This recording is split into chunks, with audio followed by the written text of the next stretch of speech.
Bem-vindos ao Idcast. Estamos aqui já gravando o nosso segundo episódio com o pastor Alexandre Joca. Joca, exato. Para os que não conhecem o senhor, você pode apresentar? Ok, a paz do Senhor Jesus para todos.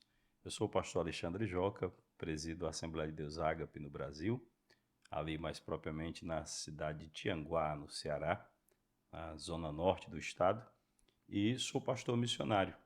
Ontem nós falávamos no culto, o meu desafio como pastor, presidente e pastor missionário. Para mim é uma honra. Tive aqui há 2 anos atrás e conheci o pastor Washington Silva, essa família abençoada, e estamos servindo ali no Brasil e vindo à América para abraçar os irmãos, trazer relatórios missionários, ampliar parcerias, e estamos ali na Seara Nordestina, na Seara do Ceará. Sim. Na Seara do Ceará e também ali ao nosso querido estado do Piauí, servindo também ao Piauí. Amém, glória a Deus. É um prazer ter o senhor aqui conosco. Amém. Para mim é uma alegria muito grande estar com vocês aqui, com o secretário de missões do ministério, irmão Mateus, com o Felipe. Para mim é uma alegria muito grande e uma alegria também por ter filhos mais ou menos na idade de vocês e ver a nossa juventude servindo a Deus com alegria. E esse podcast é Idcast, Sim. É instrumento para abençoar milhares de pessoas ao redor do mundo, E nós estamos muito felizes em estar na segunda edição. Segundo episódio. No segundo episódio, cooperando com vocês, participando aqui com com os testemunhos, com a experiência missionária, com uma palavra. Estamos aqui à disposição de Deus e de vocês. Sim, é um prazer. Esse episódio a gente está fazendo como a nossa missão, E de por todo mundo. É só mais uma coisa que a gente faz para cumprir a missão que Jesus nos deu. E a gente dedicou esse podcast para os jovens, Então a gente vai estar falando bastante sobre o chamado e sobre as missões do Senhor e para inspirar os jovens, nos seus chamados. Pastor, o senhor mencionou que os filhos do senhor ajudam na obra missionária que o senhor faz? Isso. Quando você estava falando, Felipe, a pergunta aqui do Mateus encaixa com o que você estava falando acerca dos jovens. Nós temos uma juventude vibrante na Assembleia de Deus Ágape lá em Tianguá, e eu tenho 3 filhos. Davi, que é o mais velho, tem o Alisson, que está na Hungria, e na sua profissão, mas serviu ajudando lá voluntariamente o pessoal, os refugiados da guerra da Ucrânia. E o Tiago, que vocês conheceram, esteve conosco aqui, Sim. ainda bem criança, hoje está aí um rapaz, com 17 anos. E eles sempre foram envolvidos na obra. O Davi, no primeiro momento da igreja em Tianguá, ainda ele com 15, 16 anos de idade, fez parte de uma mocidade que estava sempre envolvida na obra, não só na evangelização local, quanto servindo a outras igrejas. Davi era um dos pregadores, servindo a outras igrejas ali, co-irmãs naquela região. E uma das coisas que impactou o pastor Douglas Herbert, que é americano, que esteve conosco naquele tempo e vai voltar, assim, com a permissão de Deus, agora em 2025, para os 20 anos do ministério, com uma caravana de americanos de Indiana. Eles ficaram impactados também com a missionária Vânia da Silva, que era a tradutora, a intérprete deles, e uma das coisas que eles ficaram impactados foi com o envolvimento da juventude com a obra missionária. Muito importante. E alguns trabalhos foram implantados dentro da nossa região, lá do nosso contexto cultural, com os jovens.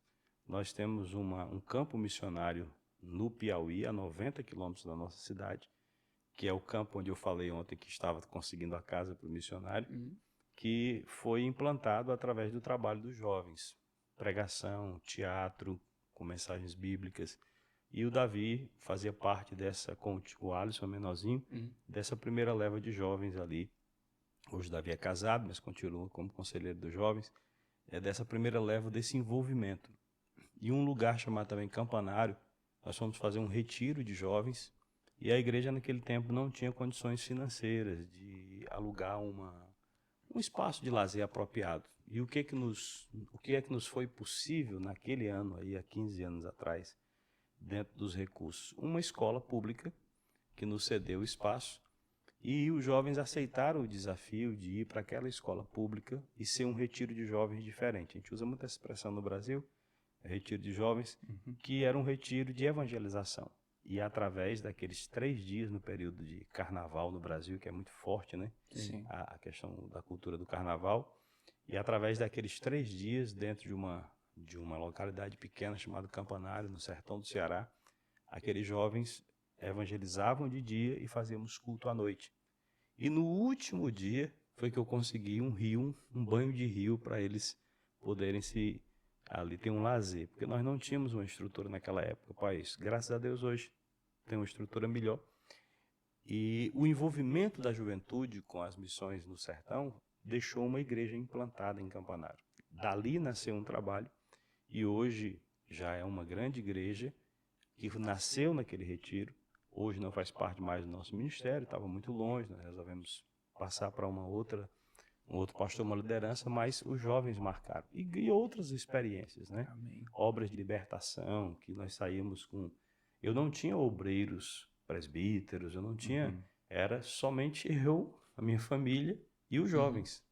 Então, boa parte desses jovens me acompanhavam nas madrugadas, quando eu era procurado para orar por pessoas oprimidas, por possessões malignas, e esses jovens foram, vou usar uma expressão aqui, eles foram criados na chapa quente, né? no fulgor de uma batalha espiritual muito forte. Sim. Então, nós louvamos muito a Deus, e Deus sempre conta com todos, mas nós vamos ver na Bíblia Deus contando com os jovens, né? Amém. Me segurem aí, porque o pastor já vai para a Bíblia e já quer pregar. É mais ou menos isso. Esses jovens que você estava falando, eles estavam parecendo os discípulos de Jesus, Sim, né? sim. Que foram pegados lá em Cafarnaum, né? E foram seguindo Jesus, aprendendo tudo dele, e depois eles ainda estão lá nessa igreja? Sim, sim, boa parte deles. Outros moram em outras cidades, mas nós temos assim, um grupo, né, de pessoas que foram dessa época, que hoje alguns estão em outras cidades, outros estão em outra igreja, alguns estão conosco, mas que continuam muito próximos, amigos, fazem parte da história do crescimento da igreja. E é exatamente o que você disse. Eles foram ensinados na prática, no dia a dia, né? Levando ali correções, estímulos, orientações, e Deus foi formando eles, né? E aí depois outros foram fazer faculdade teológica, né? E outros têm sua vida profissional, mas crentes em Jesus. Não todos estão conosco, mas temos, né, essa experiência, e quando nos encontramos com alguns que não estão mais conosco, nós temos a experiência de nos alegrar lembrando desse tempo. E hoje tem uma outra juventude, muitos novos na fé, que estão também sendo inseridos, né? Alguns ainda precisando despertar, mas sendo inseridos dentro desse contexto das missões e da evangelização. Que bom. O senhor disse que no começo desse projeto era só o senhor, sua família e os jovens de lá. Isso, né? Exatamente. Nós tínhamos poucos adultos. Nós tínhamos ali um grupo de talvez 13 pessoas adultas, e crianças, adolescentes e os jovens. E foi acontecendo algo muito interessante, porque de forma milagrosa, que aí é onde entram os americanos que chegaram lá sem nenhum planejamento nosso, mas de Deus. Deus conduziu esse grupo de americanos, vocês vão entender porque que vai linkar com jovens, para um momento que nós havíamos comprado um terreno numa área muito valorizada da cidade, mas nós não tínhamos condições de pagar. E Deus proveu um milagre através da ida dos irmãos de Indianápolis, que estavam no Piauí fazendo um trabalho da Ame Evangelizar, que são distribuição do livro da vida e porções do Evangelho de Marcos nas escolas do Piauí. Eles pediram para chegar a um lugar onde eles pudessem ter um refrigério do calor, porque eles não estavam suportando. Vocês sabem que Indiana, né, dá abaixo de 0 facilmente, né? A maior parte do ano, se eu não me engano, não é isso? Mais ou É menos, norte, né? E através disso, eles chegaram até ali. E ali, Deus usou eles para um grande milagre, que foi o pagamento do terreno. O que tem a ver o terreno com os jovens? Vocês vão entender. Nós compramos o terreno, houve um milagre do pagamento do terreno, né? E nós não tínhamos dinheiro para construir. Então, o que é que nós fazíamos? Nós reuníamos 3, 4 irmãos mais maduros, experientes em obra, tudo muito programado, e o serviço grosseiro que tínhamos que fazer e remover um barro, né, um monte mesmo, era literalmente remover um monte, para trás do terreno, que era um desnível. O fácil e o prático seria pagar uma máquina, um trator, remover.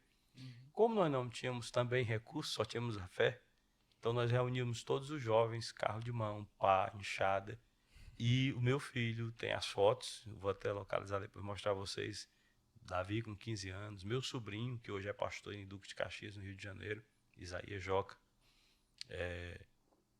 e outros jovens vinham ajudar na construção.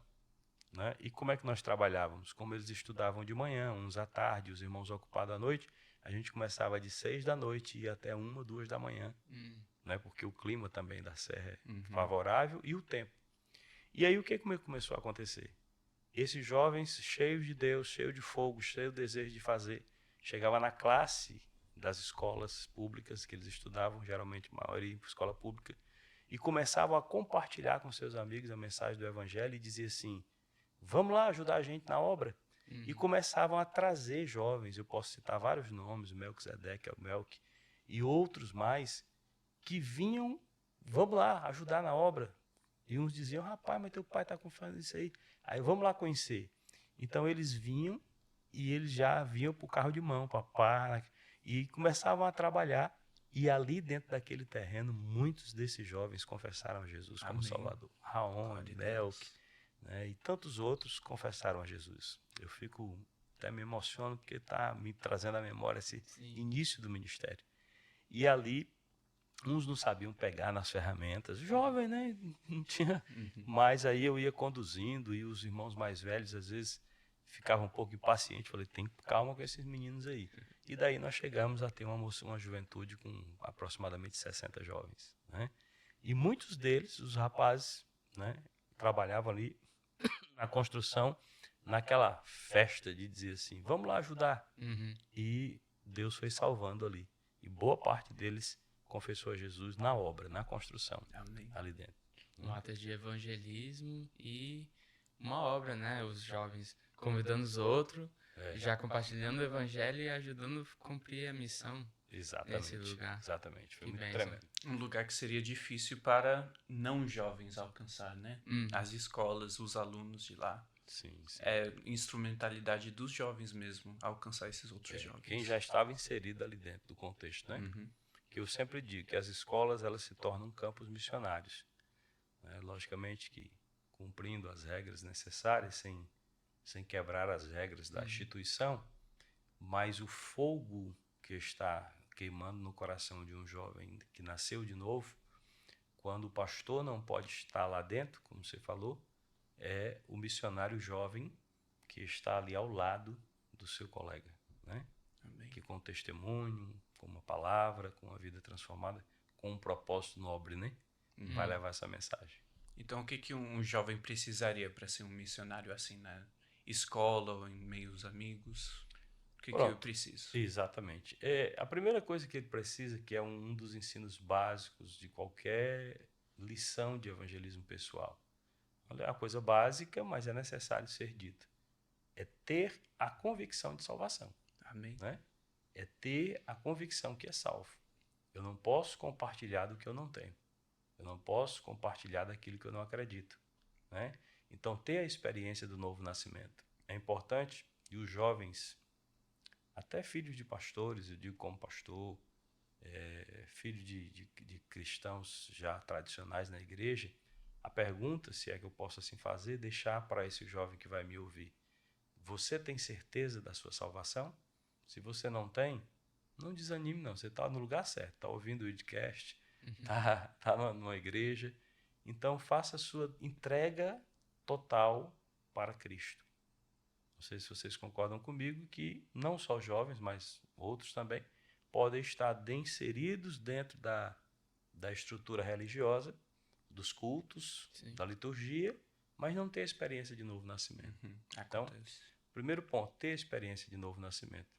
E conhecer, não precisa ser teólogo, embora que eu estimulo que os jovens sejam teólogos, mas não precisa você esperar ser um teólogo para ganhar vidas para Jesus. Sim. Você precisa conhecer, pelo menos, as doutrinas básicas da salvação, né?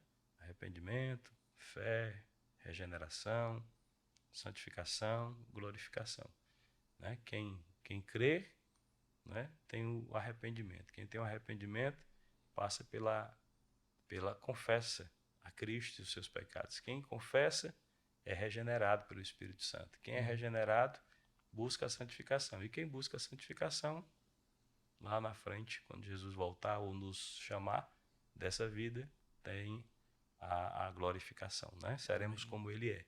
Mas, enfim, arrependimento, ter uma convicção de salvação, e a partir dali gera-se no desejo de compartilhar a mensagem. Eu vejo, Mateus e Felipe, que uma das grandes dificuldades que o inimigo coloca para todo cristão, e agora vamos falar especificamente para o jovem, são algumas coisas básicas. Eu quero falar de forma muito simples.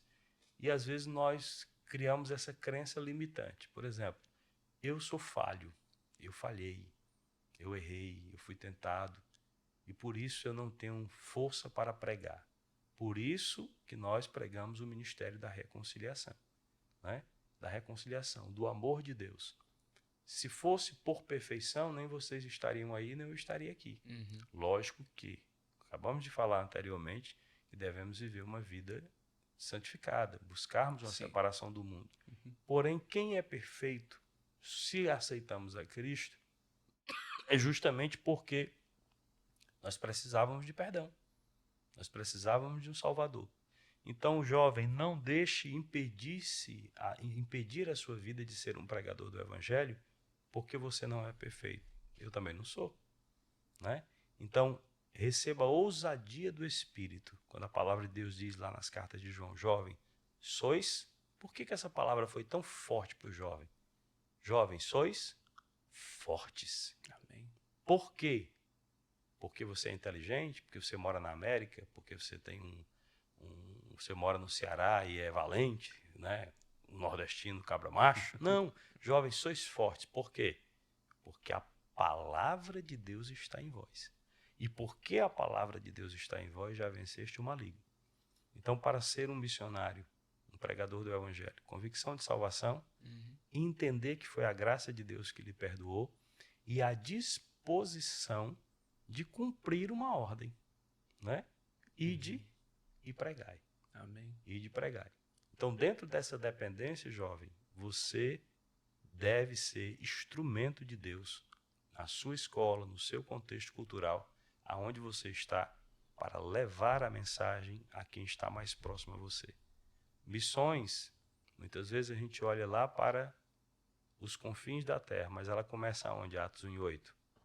Jerusalém. E quem é a minha Jerusalém? É quem está mais próximo de mim. Eu ia falar isso, né? Pronto. Muitas pessoas acham que e pregar o evangelho por todas as nações, como diz lá na Bíblia, em Marcos, não quer dizer que você tem que ir para a África, não quer dizer que você tem que ir para todos esses lugares, até os confins da terra, na África, nos lugares pobres, né? Não quer dizer isso. Também, né? Mas pode começar nos nossos ambientes, na nossa casa, com nossos parentes, talvez na sua família, talvez esteja pessoas que não são crentes, ou no seu trabalho, ou na sua escola, que nem aqueles jovens estão fazendo, né? Isso. E uma das coisas que... Sabe por que às vezes a gente vai logo para os confins da terra? Porque nos confins da terra ninguém está vendo o nosso testemunho. A nossa Jerusalém começa com o nosso testemunho pessoal, né? Então, o ide, portanto, e pregai o Evangelho em Jerusalém, em Judéia, em Samaria e nos confins da terra, ele é importante, porém ele é simultâneo. Eu não preciso também inverter a visão, eu não devo, não é que eu não preciso, eu não devo inverter a visão de Atos 1:8, no sentido de que eu não vou me importar com as missões transculturais. Não. Em Jerusalém, Judéia, Samaria e nos confins da terra. O que o Espírito Santo deixa a mensagem através de Jesus para nós como igreja e para você, jovem, que está assistindo, que vai assistir, você é instrumento em Jerusalém, com o teu testemunho pessoal, né? E com as tuas palavras, com a mensagem do Evangelho. E envolver-se na obra missionária da igreja, da sua igreja, da igreja local. Que certamente a igreja tem, como o Ministério ID tem um projeto missionário, né? Um projeto missionário saudável, sério. Envolva-se, esteja em uma instituição, uma igreja local, que tenha um projeto missionário ativo. E renda-se a missões. O jovem, quando ele entrega a sua vida para o evangelismo e para missões, ele vai viver certamente experiências tremendas da parte de Deus. Vocês me permitirem contar o testemunho da minha esposa, que está aqui conosco, né? A minha esposa é Assembleia de Deus, assembleana, da Assembleia de Deus em Alagoas, e com 14 anos, participando dos congressos de jovens, com 14 anos, o pastor Gesiel Nunes Gomes, pastor Gesiel Gomes, que hoje mora aqui em Orlando, um dos grandes pregadores, o príncipe dos pregadores do seu tempo, da sua geração, pregando em um congresso ali, chamou jovens que queriam entregar a sua vida para missões. E ela, com 14 anos, foi à frente, impactada pelo poder de Deus, e rendeu o coração dela, Senhor, aqui está a minha vida para missões. Passam-se alguns anos, 14, 16, 20, 21, passam-se 7 anos, Deus traz um cearense, novo convertido, bem novinho na fé, para Alagoas, do Ceará para Alagoas, e coloca no caminho da irmã Rose, da missionária Rose, Blaise Vilela Joca agora. E quando nós estávamos no campo missionário no Ceará, né, e ela disse, eu entreguei minha vida para missões e não sabia para onde Deus ia me mandar. Né? E passamos por muitos percalços de realidades difíceis no campo. E quando moramos aqui 2 anos atrás, e agora estamos novamente aqui, eu brinco com ela aqui na América, dizendo assim, você como jovem entregou sua vida para missões, com 21 anos me conheceu e eu tinha um plano de lhe trazer para comemorar o seu aniversário de 50 anos na América. Não tinha nada, eu não sabia nem. Eu tinha uma promessa só. 2 jovens. Eu tinha 20 anos, ela tinha 21 anos de idade. 2 jovens, jovem ainda, né? Que se conheceram, que os dois tinham uma promessa, ela uma rendição e a minha uma promessa, e Deus uniu o propósito de 2 jovens para estar hoje aqui, né, contando as experiências missionárias e estando lá no campo, no Ceará, no Piauí, no Nordeste, como eu disse para o vosso pai ontem, o pastor Washington, meu pastor, conte comigo. Né? Se for para mim na Bahia, se for para mim no Pernambuco, tem realidades lá, para ir no trabalho lá da Paraíba, levar uma palavra, eu não meço distância. Né? Então, começou com 2 jovens que entregaram a sua vida para a obra missionária. É isso. Amém. E o senhor disse que o senhor o senhor já tinha uma promessa de ser missionário? De jovem? Sim. Eu vou resumir, mas eu conheci a mensagem de salvação com 10 anos de idade. Aceitei a Cristo, entrei numa igreja. Meu primo pregou para mim, numa área assim, um parque, como se fosse um parque aqui, lá no Brasil, como esses parques, né? Num conjunto habitacional. E não como os parques daqui, lógico, mas com a realidade de lá. E embaixo de um pé de mangueira eu confessei a Jesus, no meio do mato. Tem lá essas árvores até hoje, num lugar chamado Conjunto Ceará. Ele prega para mim, com 10 anos de idade, e para o meu irmão, pastor Gui Joca, que está me auxiliando lá em Tianguá, dirige uma igreja, das nossas igrejas. Meu irmão tinha 16 anos, olha aí os jovens sendo alcançados. Um jovem, Antônio de Pádua, com 17 anos, alcançando os primos com 16 e o primo com 10 anos de idade. Estamos falando sobre jovens, missões com jovens, né? É isso. E alcança ali a nossa vida para Jesus, entramos na igreja e confirmamos a nossa aceitação. Minha família, tradicionalmente católica romana, não estou aqui culpando a igreja católica, mas meu pai, na tradição, proibiu que nós continuássemos sendo cristãos evangélicos protestantes. Meu irmão conseguiu driblar, né, com muita perseguição e indo perseverando, depois foi para a Marinha, foi embora, mais velho do que eu. E eu, com 10 anos de idade, meu pai não deixou eu ir para a igreja. Mas no meu coração ficou a semente do evangelho, a salvação em Cristo. E com 13 anos de idade eu conheci o mundo, não quero aqui detalhar, não é o propósito, e de 13 até os 19 anos eu conheci o mundo, né, com as suas armadilhas. E aí eu digo, jovem, cuidado, você tem a oportunidade de estar servindo a Deus. Você que nunca conheceu o mundo, escute de quem já conheceu e quase não sai de lá. Não vá, não compensa, né? Conheci o mundo e com 19 para 20 anos, eu estava, foi o que eu falei, não sei se eu falei muito brevemente, eu estava no quartel e o peso do pecado, vivendo a vida mundana, foi tão forte, a angústia, um sentimento depressivo era tão forte pelo pecado, que eu quase tiro a minha vida, né? Porém, eu lembrei, quando eu estava quase a cometer um suicídio, com a arma do quartel, me veio à mente, eu pedindo socorro a Deus, que eu tinha um dia confessado a Jesus como Salvador quando criança.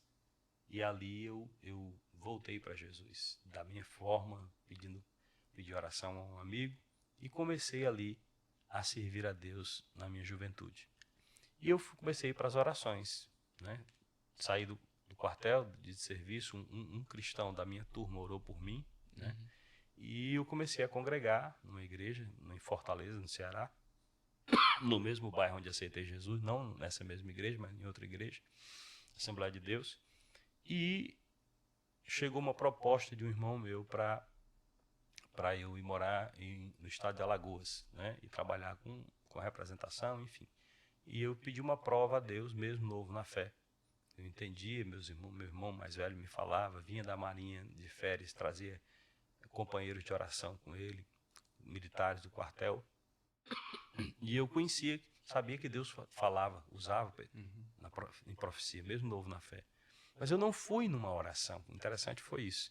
Eu pedi para Deus me dar uma resposta, se eu deveria sair do quartel para tomar uma decisão de ir para outro estado e começar a minha vida em um outro projeto. Eu gostava da vida militar, tinha o projeto de continuar, mas eu estava na casa de um irmão meu e eu ouvi pessoas orando em cima de numa área, num duplex, uma área, tipo um apartamentozinho. Sim. E eu saí da casa do meu irmão, quase meia-noite, e fui para perto daquela oração. E ali Deus usou alguém. Eram 3 casais que depois eu fui saber que estavam orando, pessoas como na minha idade, hoje, 50 anos. E Deus usou alguém ali em profecia e disse, jovem, eu estou nesse negócio, vai para aquela terra, porque lá eu te darei um chamado, uma esposa, e te levarei a pregar em outros países. Olha onde é que eu estou. E eu chorando ali, recebi aquela palavra, falei depois com o meu comando, assim, aí aconteceu um fato. Terminou a oração, os irmãos lá em cima, e ficaram conversando entre si, eles não me viam e eu não via eles, só ouvia eles orando, e eu chorando lá embaixo. Então de repente alguém abre ali a janela, né, porque estavam ali, como eu disse, três casais orando, e eles ficaram confusos, porque como Deus tinha falado com um jovem, se não tinha um jovem na oração. E aí eles abrem a janela, alguém abriu a janela e me viu lá embaixo. Eu estava encostado num carro, chorando, e estava ouvindo eles falarem, e eles disseram, glória a Deus, olha, está ali o jovem que Deus falou a profecia para ele. Então eles estavam um pouco confusos, né? Atônitos, como é que seria isso? E ali eu recebi essa palavra, essa convicção, e tomei a decisão de realmente me desligar do quartel, que não era o que humanamente eu queria. Eu tinha um plano de continuar a carreira militar, estava começando a estudar, fazer concurso, mas o meu comandante lá, o Major Sec, comandante do esquadrão de comando, mesmo me dando uma palavra, porque eu ia me desligar, né, se eu tinha um bom comportamento, eles contavam comigo. E aí eu pedi, não expliquei detalhes espirituais, mas pedi a compreensão dele, e ele indeferiu, e eu fui para assumir essa proposta do meu irmão e trabalhar com outro projeto, que era com vendas no estado de Alagoas. E lá eu conheci a congregação da Pitanguinha, né, que é um bairro dentro de um bairro maior chamado Farol, onde também tem a sede da Assembleia de Deus. E lá eu comecei a congregar e conheci, a primeira promessa se cumpriu. Conheci a irmã Rose, né? Irmã Rose Blaise Vilela Silva, que hoje é Rose Blaise Vilela Joca, que tinha entregue a vida dela para missões com 14 anos de idade, como nós falamos num congresso, né? Tinha rendido a vida dela para missões. Só que ela não sabia que seria com o cearense, né? Então Deus trouxe o cearense, nós nos conhecemos e com a bênção de Deus, da igreja, da família, casamos e pouco tempo de casado nós fomos morar no Ceará, num contexto completo, que aí é um outro grande testemunho, completamente diferente do contexto dela, que era um contexto de cidade, né?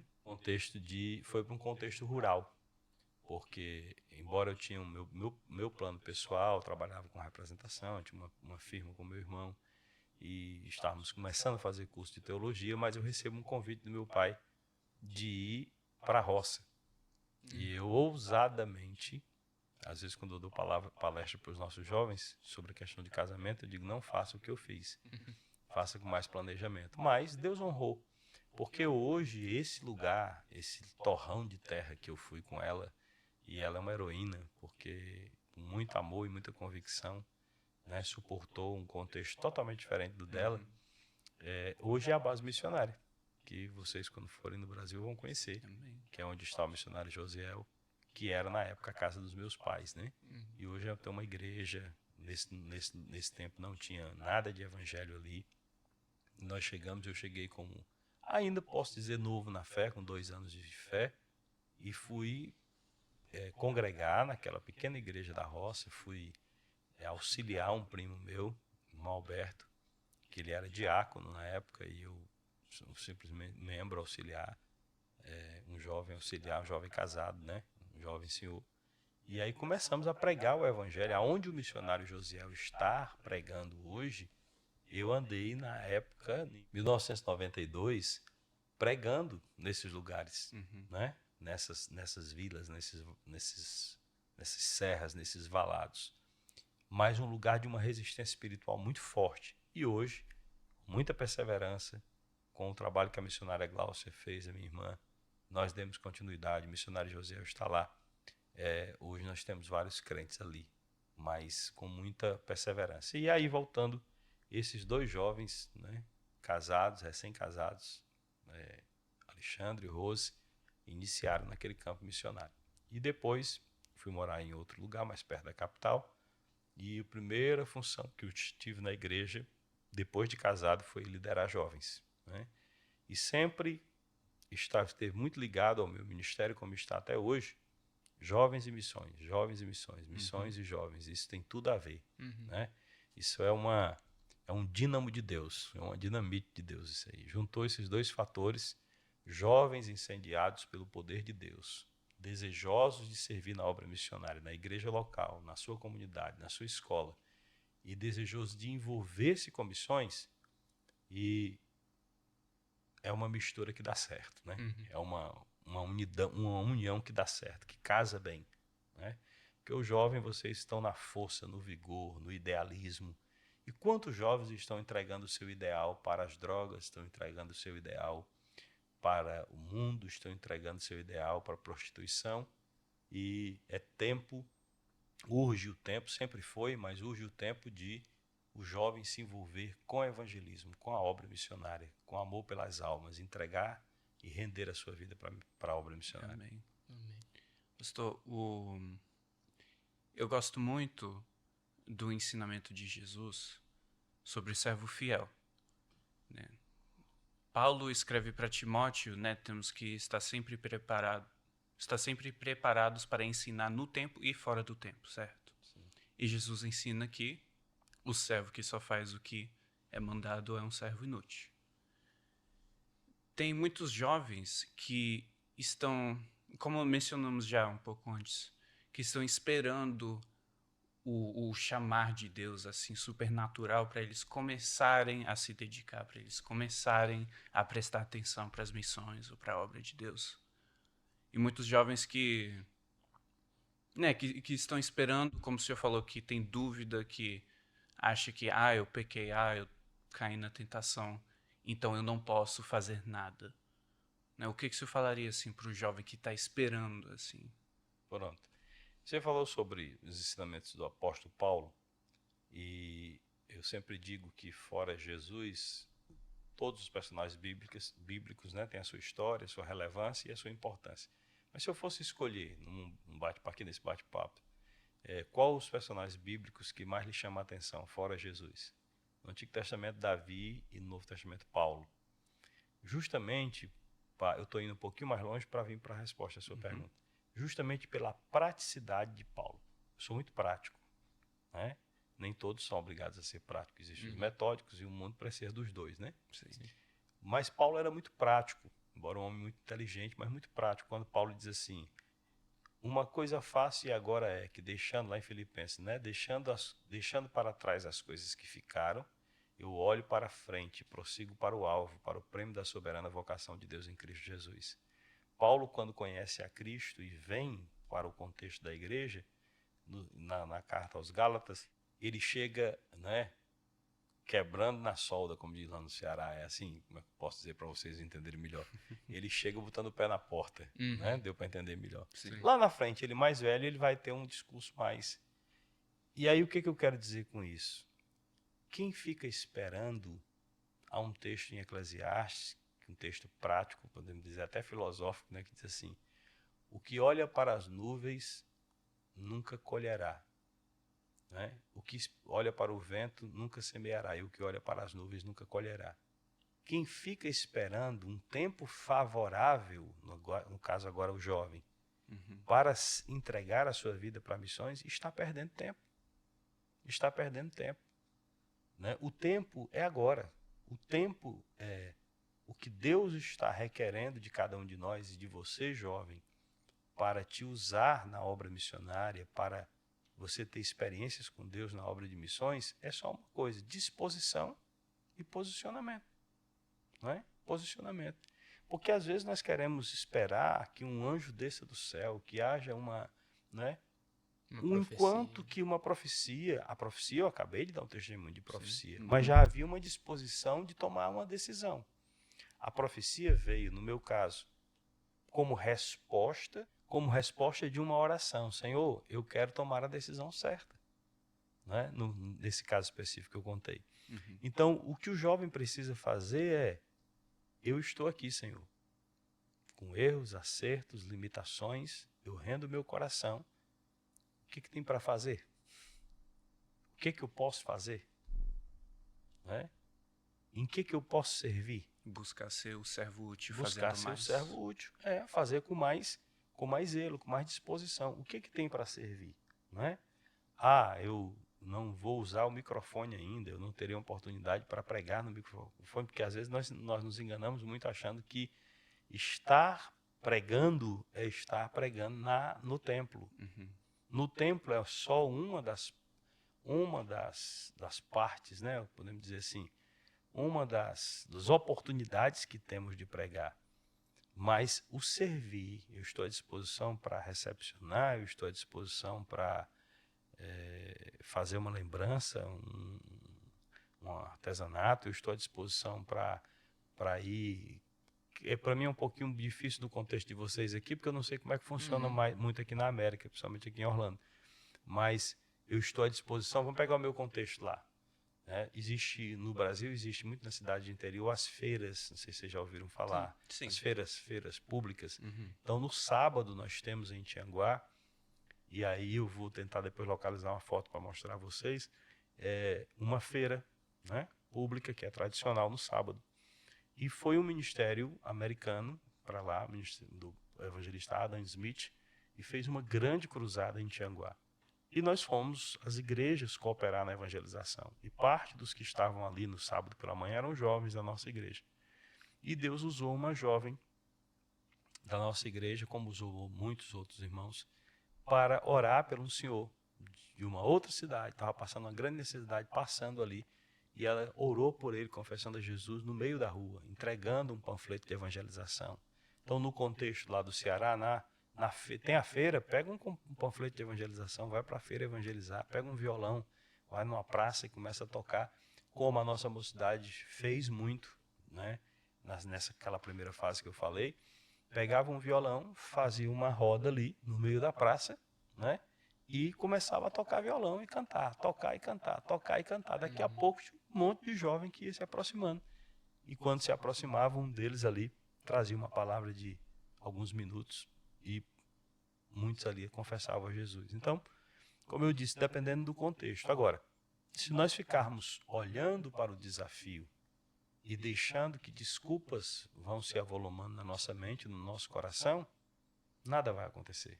Água parada atrai insetos, atrai parasitas, né? Sim. A água limpa é a água que está em quê? Em movimento, né? Então, o que eu digo para o jovem é: seja um servo rendido, entregue, útil no reino de Deus. Disposto a fazer as pequenas coisas. As pequenas coisas, aquilo que lhe vier à mão para fazer. Né? Devemos ser fiel nas pequenas oportunidades. Isso. Quando nós somos fiel nessas pequenas oportunidades, na igreja, servindo na igreja, servindo com as pessoas da igreja, nos departamentos diferentes das igrejas, ajudando na limpeza. Aqui a gente ia falar, talvez seja um contexto meio diferente, mas aqui pode ser participando de algum departamento da igreja, seja na mídia, seja no louvor, seja ajudando a fazer a construção da igreja. Quando a gente aproveita essas poucas oportunidades, Deus honra a gente com maiores.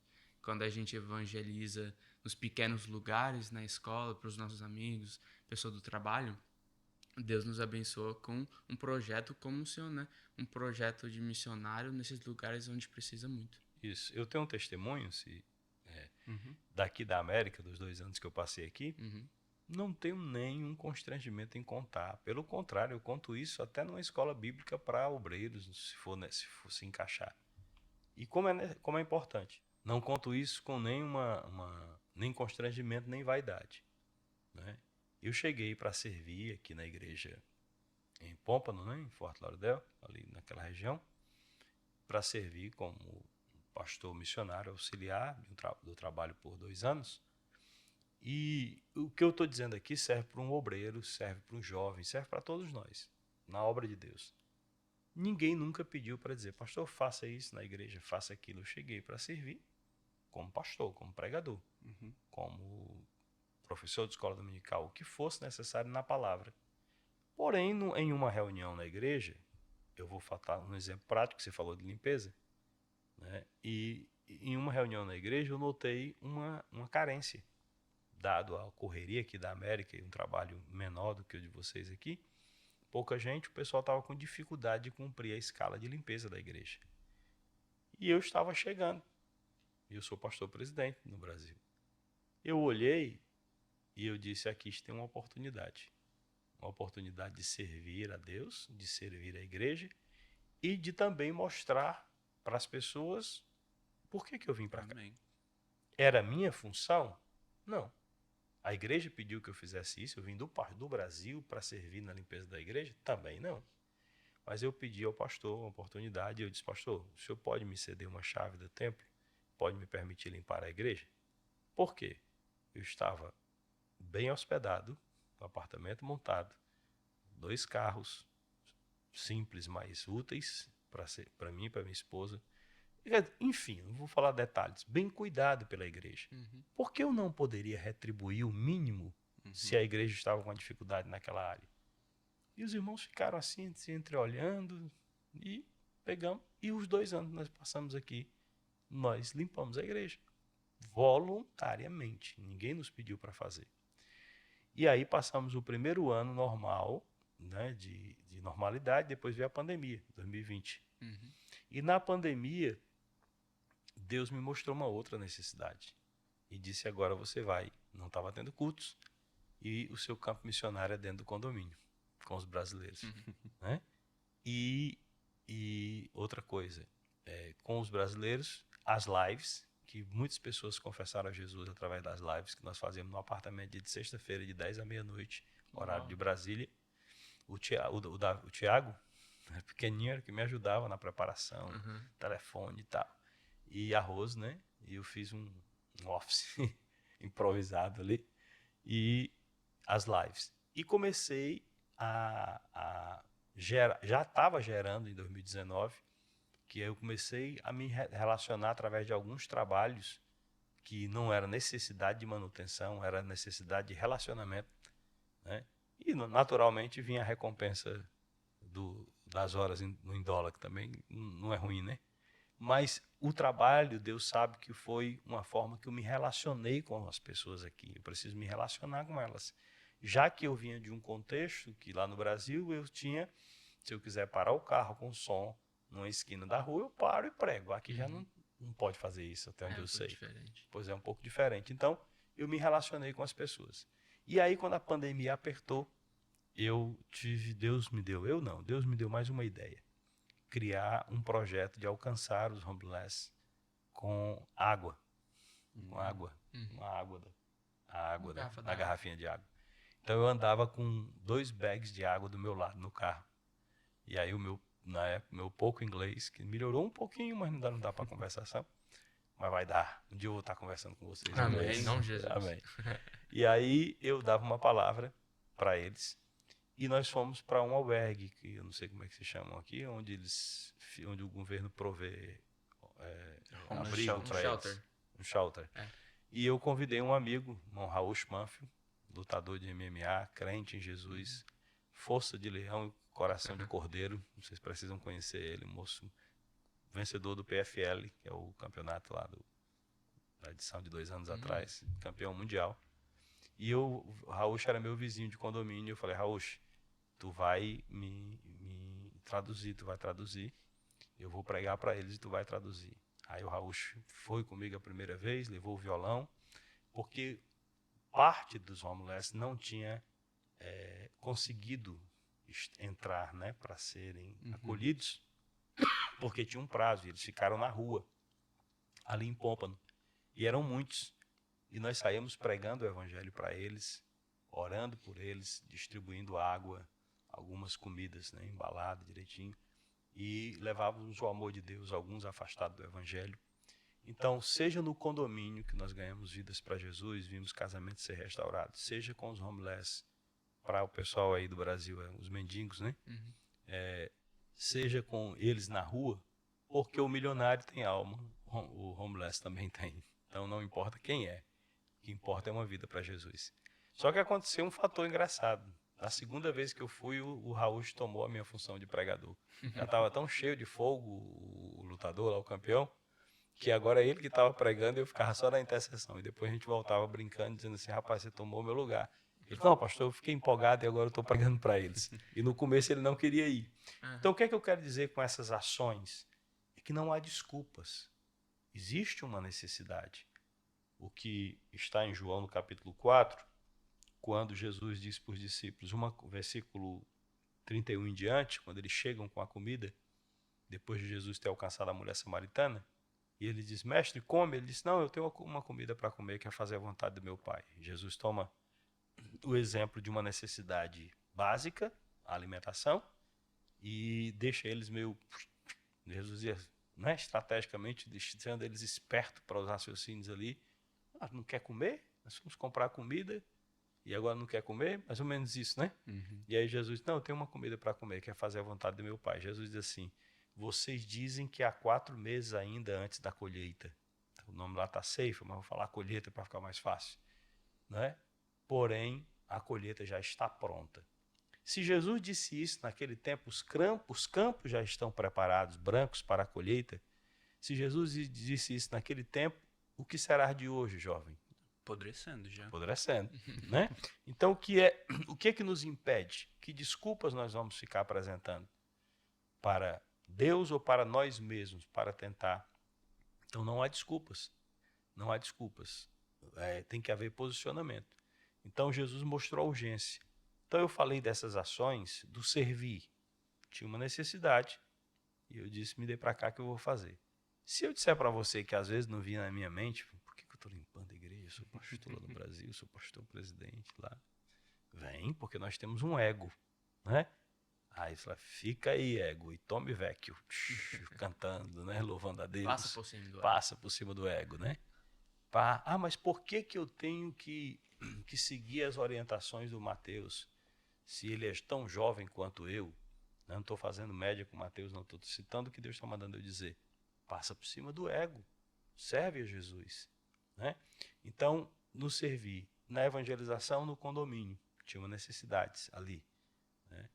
Com uma semana que nós estávamos no condomínio, não foi nem pandemia não, uma semana, ou uma semana e pouquinho, assim que chegamos em 2019, eu já estava cansado de fazer caminhada e tomar banho de piscina.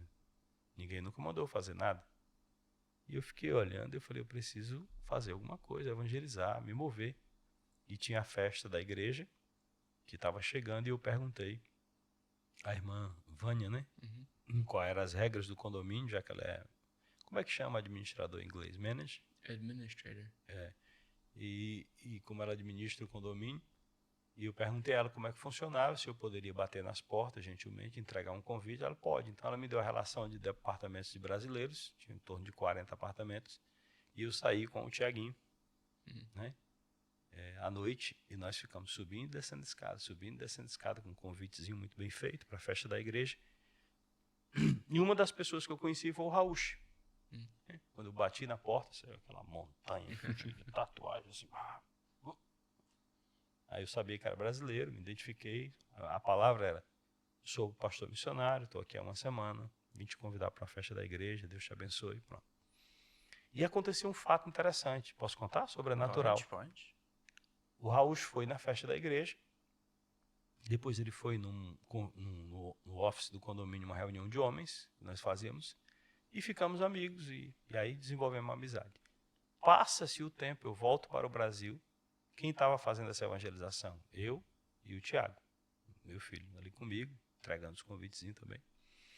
Passa-se o tempo, esse ano agora, em uma conversa informal com o Raúcho, FaceTime com o Raúcho, lá no Brasil, ele aqui. Aí apresentei ele para uns irmãos da igreja, estava num momento informal, e ele falou, pois é, eu conheci o pastor quando ele foi na minha casa com um senhor de cabelo branco. Eu falei, não, Raúcho, você está enganado. Eu fui com o Tiago, ele é gaúcho, né? Ele falou, não, tu foi com o senhor de cabelo branco? Eu falei, não fui, rapaz. E ficou que ele foi, não foi. Eu falei, eu não conhecia quase ninguém na igreja, só foi eu e o Tiago. Ele falou, pastor, não pode, daqui a pouco eu te ligo. Ele liga para um irmão, Hamilton, um irmão lá da igreja, e perguntou, irmão, aí ele falou até assim, foi o pai do irmão Cícero que estava com você? Eu falei, não foi, eu não tinha nem contato com os irmãos ali ainda. E aí ele liga para o irmão Hamilton e perguntou, irmão Hamilton, o senhor, quando o pastor Alexandre chegou aqui, assim, o senhor estava com ele naquela evangelização na minha casa? E o irmão Hamilton falou assim, eu nunca fiz evangelização no condomínio com o pastor Alexandre. E Raul, eu nunca fui na tua casa, eu te conheci na igreja. Ele disse que do meu lado estava um senhor, mais alto do que eu, de cabelo branco, de uma aparência muito pacífica, que tudo que eu falava, aquele senhor só confirmava. Isso é para os que creem no poder de Deus. Teofania, Deus permitiu ele ver um anjo do Senhor ao meu lado. Né? E ele ficou maravilhado, porque ele disse, eu tenho completa certeza que eu nunca tinha te perguntado que eu vi aquele senhor contigo. Isso nos mostra o quê? Jovem, e a todos os irmãos, que quando nós nos dispomos a cumprir o ID, Deus cumpre a sua parte. Ide por todo mundo, pregar o evangelho a toda criatura. Quem crer e for batizado será salvo, quem não crer será condenado. E eu estarei convosco todos os dias, até a consumação dos séculos. Então Deus provou, nós não precisamos ver para crer, mas Deus permitiu que aquele irmão fosse impactado com uma visão que edificou a fé dele. E me edifica também? Sim, me edifica. Porque mostra que quando eu me disponho, é um princípio. Quando eu me disponho, o Senhor diz, vá, eu estou contigo. Eu vou te dar livramento, vou guardar, vou proteger. Eu sempre digo, Mateus e Felipe, que quem se dispõe a evangelizar, talvez essa parte seja um pouquinho mais pesada. Talvez alguém queira dar um passo atrás. Ele tem que se dispor para duas coisas. Para passar perseguições, mas para viver também experiências extraordinárias com Deus. Né? Pode vir resistência espiritual, pode vir alguma incompreensão, mas você vai viver experiências extraordinárias. Então, jovem, você serve a um Deus radical. O jovem está muito procurando, radical, coisa radical. Que Deus mais radical é esse que faz um homem abrir o mar com um pedaço de madeira na mão? Tem coisa mais radical do que isso? E outras coisas da Bíblia, né? Descer fogo do céu. Então, Deus é um Deus radical, mas radical contra o mundo, contra o pecado. Ama o pecador, aborrece o pecado.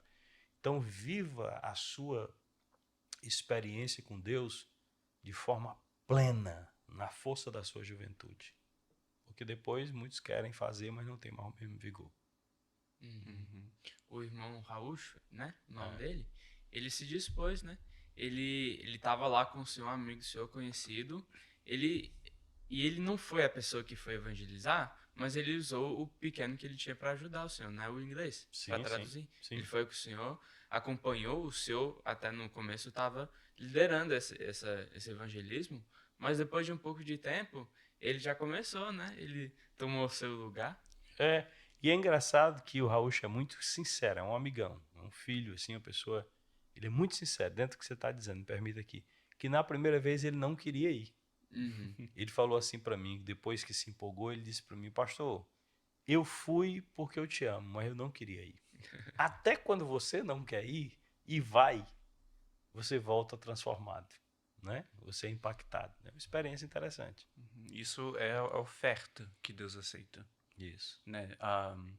Abraão oferecendo seu filho Isaque, né? Ele não queria, mas por obediência, sim, ele foi lá, ofereceu, e mesmo não cumprindo o sacrifício, entre aspas, Deus aceitou.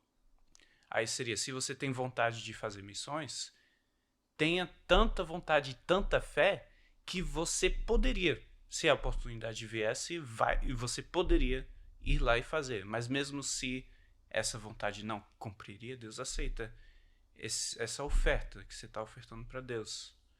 Ou se você se oferece a Deus, Deus, eu quero te dar tudo que tenho, eu quero te dar tudo que sou.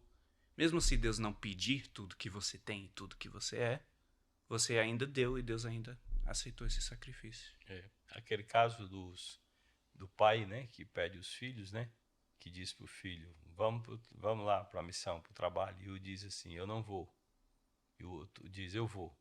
E aí diz que o que disse que ia, não foi. Mas o que disse que não ia, foi. Né? Quem honrou o pai? O que honrou em palavra, no culto lá, Senhor, sempre digo para a igreja e para os nossos jovens que tem que ter cuidado com aquilo que a gente canta, né? Então a gente está dizendo lá, no louvor que vai, mas não vai. E às vezes quem nem cantou, vai. Então quem honrou a missão? Aquele que disse que não ia, foi. Quer dizer, volta lá atrás que nós falamos, para o posicionamento, na praticidade. O que está acontecendo na prática? Né? A missão, como foi falado ontem no culto de missões, como o pastor Walsh falou, vamos ouvir testemunhos da missão na ponta, na prática, da oferta que o irmão enviou e que a igreja reportou ao missionário e que essa oferta tornou-se em combustível, tornou-se em alimento, tornou em logística para que o evangelho fosse anunciado na prática, lá no campo que você não pôde ir. Então volta para a prática, questão da disposição em ir. Amém. Pastor, então, quão importante seria o chamado de missões? Né? Falamos da pessoa que espera a confirmação de Deus para começar, tem algumas pessoas que esperam chamado. E tem algumas pessoas que ajudam as missões, mas não tem o chamado de missões, ainda sente aquele desejo de querer viajar, de querer ir aos confins da terra, mas não tem o chamado de missões. Pronto, é interessante, quando você fez a primeira parte da pergunta, eu me reportei lá o texto de Isaías, capítulo 6. O eis-me aqui acontece no capítulo 6. anteriormente Isaías já era um profeta, Uhum. né? Porém, chega um momento de um ápice do eis-me aqui, quando morre Uzias, né? Quando morreu o rei Uzias, e aí alguns pregadores especulam que Uzias, por ser primo de Isaías estava na corte, então tinha um certo status quo, né? Tinha um certo conforto, uma certa segurança. Mas, enfim, independente disso, vem o eis-me aqui. Então, eu creio que é tempo de nós sermos despertados mais ainda no eis-me aqui. E no eis-me aqui, nas missões, nós vemos de forma prática, no mínimo, 3 áreas que nós podemos servir nas missões, né? Com os joelhos, com as mãos e com os pés. As missões precisam de uma intercessão profunda, de uma intercessão comprometida pelos missionários, né? Então, nós precisamos das orações da igreja. Todo crente pode orar e deve orar, não só pode como deve orar, faz parte da vida cristã, mas a intercessão por missões, um compromisso de intercessão missionária. Nós vamos orar pelo pastor Joca no Brasil, nós vamos orar pelo irmão no Malawi, nós vamos orar por irmãos da igreja perseguida no mundo. O Ministério Portas Abertas faz um trabalho tremendo sobre isso, enfim. Então, os joelhos que oram na obra missionária, os pés dos que vão ao campo missionário. E aí, tem os que vão de tempo integral, que são enviados para estar no campo, mas eu faço um desafio missionário aos jovens, e vamos sonhar aí com uma caravana dos jovens da ID chegando no Brasil, recebendo vocês lá, né? Em nome de Jesus. Então, uma caravana. Eu aconselho todo irmão que oferta para missões fazer um propósito de fazer uma viagem missionária ao campo. Eu soube que foi os dois ou só foi você? Os dois. Foram à África. Uhum. Pronto, vocês têm a experiência que eu não tive ainda e quero ter. Deus tem a promessa de ir à África. Foi a que país? Moçambique? Moçambique e Malawi. Pronto. Então, de ir à África. Vocês foram e vocês sabem como foram e como voltaram.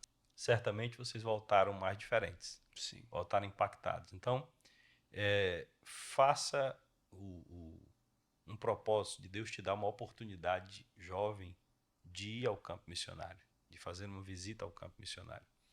Eu estava com o Tiago, meu filho, numa visita esses dias, e nós fomos numa casa, lá no contexto lá do Pé de Serra, do sertão que eu falei, e ele fez o registro, né, a parte de fotos e tal, e participou, e estava comigo ali no trabalho. E quando nós saímos, ele vinha dizendo para mim, dentro do nosso contexto, ó, serra, 15 quilômetros no máximo, sertão. E ele disse, pai, como há pessoas que vivem num contexto totalmente diferente de nós, então tem que ser mais grato a Deus. Impactou a vida dele, aquele contexto bem próximo a nós. Uhum. Então, é importante, faça uma visita ao campo missionário dentro do possível, né? Alguns talvez nunca vão ter a oportunidade de ir, mas dentro do possível faça. Sua igreja está promovendo uma saída missionária, uma ida, enfim. E o compromisso das mãos, né? Os pés que vão, os joelhos que oram e as mãos que contribuem. Faça propósito com Deus. Além do seu dízimo, tenha um compromisso anual de missões, né? Faça a sua parte pela obra missionária. Então, esse é o eis-me aqui, né? No eis-me aqui, Deus vai direcionar em que área, em que contexto você vai estar servindo. Então, esse podcast está sendo instrumento para despertar corações para as missões. Então, louva a Deus pela sua vida, Mateus, pela sua vida, Felipe, né, pelo Ministério ID, pela igreja, pela vida do pastor Osta, sua família, sua mãe, e pela querida igreja, né, Assembleia de Deus ID aqui em Orlando, que tem nos abraçado, né, para estarmos cooperando juntos na causa missionária. Sim. Amém. Então, mensagem do podcast, eis-me aqui. Eis-me aqui. Eu lembro do hino que fala, eis-me aqui, estou disponível, então usa-me. Amém. É isso que devemos orar, isso que devemos buscar como jovens, como qualquer pessoa, né, que quer se envolver com a missão, quer envolver no ministério, no seu chamado e na missão de evangelizar, né? Mesmo a gente não sendo as pessoas nesses lugares evangelizando, nós podemos fazer a nossa parte, contribuindo e também se disponibilizando Isso. para fazer a nossa parte aqui. e pregando o evangelho aos nossos confins. Amém. E nós estamos lá, né? No contexto do norte do Ceará, como eu disse lá no início, à disposição, né? Se em algum momento precisar fazer uma chamada, um Zoom, um aplicativo, e a gente contribuir de alguma forma, os que quiserem, precisarem chegar lá, a gente está ali para servir, para receber, né? Com a toalha e a bacia.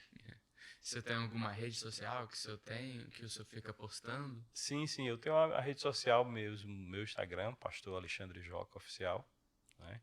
Eu posto geralmente mais no Instagram e vamos aperfeiçoar aí o canal do YouTube, mas geralmente no Instagram. Nós temos trabalhado ali, eu estou fazendo algumas lives informais, mostrando o contexto da América para o pessoal, para os nossos irmãos lá no Brasil, né? E tem sido mais descontraída um pouco, mas sempre descontraída dentro de um propósito, né? Mostrando que está vindo pregar aqui, mostrando o contexto lá das montanhas, fizemos uma live, e aí tem sido muito bom o engajamento.